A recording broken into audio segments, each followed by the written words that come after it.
Well, I've been interested in Mexican culture since I remember, but at least like in a professional way, half of my life, since I was 20 years old. When I changed from philosophy, I was studying philosophy and I decided to change to anthropology. My thesis was about the Aztec calendar stone and the relationship of that amazing symbol with the worldview of the eagle and jaguar warriors.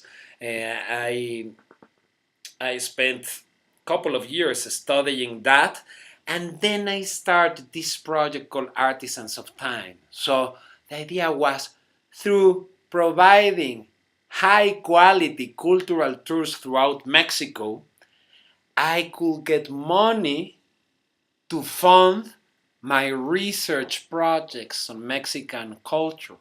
Why I decided to do this project? Because when I finished anthropology, there was no options of doing anthropology.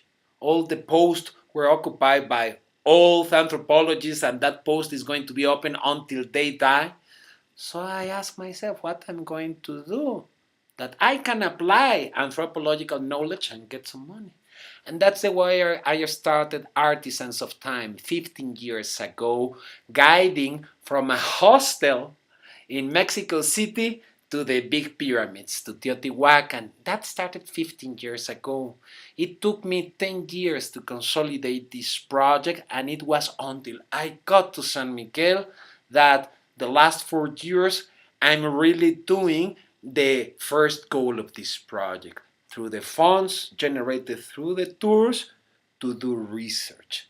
And in this moment, the most important projects of research I'm doing are totally focused on San Miguel. Yes, we are talking about the archaeological site research I'm doing, comparing the archaeological information with the historical sources that indigenous people wrote of a very important sanctuary in northern Mexico. I just presented a paper about that research in the Third International Congress of Ethnohistory in Mexico City. The second project that I love, an interpretation of the iconography of the San Miguel Viejo Chapel, the first indigenous chapel in San Miguel, where you can see this indigenous interpretation of the death and resurrection of Christ through the ancient worldview, using pre-Hispanic hieroglyphs in the facade of a Christian church. That's amazing. I'm going to present some of the results of that work in a congress next year of the Mexican Culture Seminar. That is a national organization that gathers some of the most important researchers on Mexican culture. I was just included in that national group. So this paper I'm going to give about San Miguel Viejo Chapel and the origins of San Miguel is going to be my presentation in that group of researchers.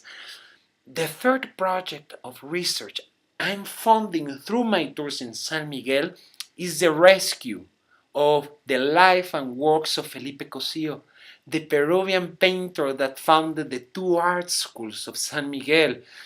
I went to Peru, and over there I found out that he donated all his personal archives to the city of Peru where he was born. So I went 3 years ago, and I was really crazy because all the information about San Miguel, many letters of very important persons in the history of this city, Jose Mojica. I found 2 letters of Jose Mojica, the famous opera singer and then monk, because he was a very close friend of this Peruvian. But I found letters of Alfonso Reyes, one of the great writers of Mexico, of Jose Chavez Morado, the one that painted the Alhóndiga de Granadita murals that gave classes here. Francisco de la Maza, the historian that wrote the classic book about San Miguel, and all that stuff abandoned in a municipality library of northern Peru. So I contact his son, that is also an artist and lives in New York, and he funded the trip of both of us to Peru to digitalize all the archive. So we already digitalized all the archive. In this moment, the next step is to put all that archive online, and I'm working on a biography of this man. This is a project that in this moment is in a standby because the last months I have been working really hard on the archaeological side.